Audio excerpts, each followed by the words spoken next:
Yesterday, I spent some time reflecting on those familiar fears that tend to creep in when we're on the brink of change, whether it's a major life shift or something smaller. These fears have the power to influence both our motivation, do I want to do it, and our ability, can I do it? We all know that if you believe you can't, chances are you won't even try. However, there's another side to this coin. What if you know that you can, but are gripped by fear? Fear is a story that we are playing in our minds about a future event that hasn't happened based on past experiences. I heard this quote today and thought it was a good one to ponder. I've been delving into this idea of fear lately in order to try and understand it and move through it, or at least with it. And I can't help but notice how the insights into fear that I've stumbled across can be found in many areas of our lives, including our health. In case you don't know, hi, I'm Bex, your Healthy Habit Hacks coach. What does that even mean? By combining the science of behavior change with evidence-based nutrition, my Healthy Hacks program empowers you to go from feeling overwhelmed to taking action, one eating habit at a time. In the span of 10 weeks, I help driven, motivated women that are fed up with diet culture black out the noise and take charge of their eating habits without dieting for life. So let's examine the fears of change again, but this time let's introduce a different perspective with some guiding questions, which I like to call courage questions. So first, there's the fear of loss. It's a question that often swirls in our minds. What am I going to lose if I make this change? This leads to thoughts like, I'll never get to enjoy certain foods again, or changing means losing a part of who I am, because we often tie our identity to how we look or eat. For instance, if you're known as the life of the party who loves a good drink, deciding to cut back on alcohol can trigger thoughts like, I'm the fun one. If I don't drink, people won't see me that way. Or I adore the taste of wine. I don't want to give that up. These are examples of beliefs and questions stemming from the fear of loss. To overcome this fear, we need to shift our focus towards the positive. This takes practice. Here are some questions to start with. What's the worst that could happen if I act? What opportunities might I be missing by not making this change? What will my life look like once I achieve this? So next, there's the fear of the journey. Our brains are wired to avoid discomfort. So our primitive brain is wired to seek pleasure and avoid pain, with discomfort falling closer to pain than pleasure on the spectrum. So if change brings you discomfort, you might wonder why we've evolved. Why would we ever change if we're wired to avoid discomfort? And my answer, the benefit must outweigh the cost. The potential reward has to be worth the discomfort, fatigue, and effort that comes with change. So check your motivation. Do you genuinely want it? Additionally, find joy in the process. As we've discussed before, positive reinforcement influences behavior, so celebrating success along the way is vital. So here's a question to shift your mindset regarding the fear of journey.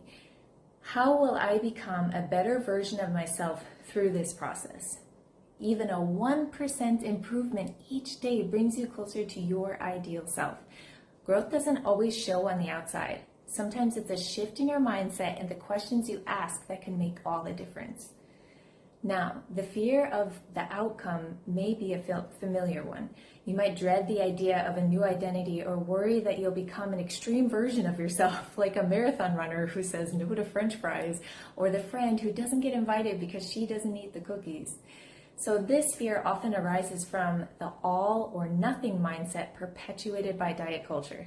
Going all in feels overwhelming because there are too many choices, and this often leads to inaction. But this inaction keeps you stuck in a place you don't want to be. But nothing is the thief in the night stealing from you. Your mental and emotional energy, the quality of your time, your self-confidence, your health. It pretends that it's your friend to create a sense of comfort. You know it, so it must be okay. To shift this mindset, focus on the positive. Ask yourself, what's the best case scenario when I achieve this goal? How do I win by doing this? And finally, there's the fear of rejection, the fear of being disliked. Human beings, regardless of their introverted or extroverted nature, seek connection and belonging. As Brené Brown puts it, there is no courage without vulnerability. And if courage means facing your fears, then being your authentic self, even when you can't control the outcome, is essential. You may not control how others perceive you, but you can control how you show up. To break free from the negative feedback loop created by the fear of rejection, shift your focus. Ask yourself, how can I be of better service to others?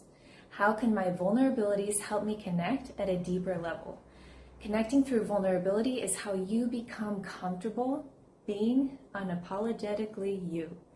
In the world of nutrition, this is evident during parties, family gatherings, or holidays when food choices are often scrutinized from both sides, either judgment or praise.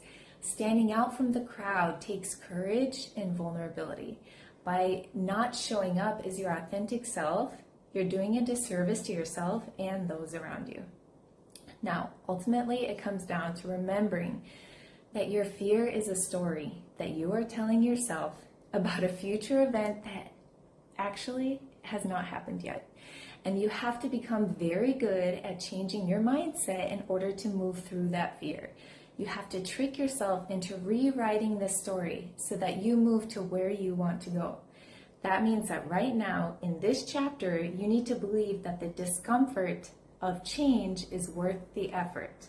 You need to believe that there is more danger or risk staying where you are now than if you move forward through that fear. That first step and all the steps after that are what we call courage. These are the thoughts swirling in my mind lately, recognizing how these fears manifest in the realm of food, health, and change. So do you relate to any of these fears, maybe even more than one? I definitely do. So I'd love to hear from you in the comments below. Thanks for tuning in. If you found this insightful, please hit the like button. It's a valuable feedback metric for me. Don't forget to subscribe if you'd like the latest updates, and all the best.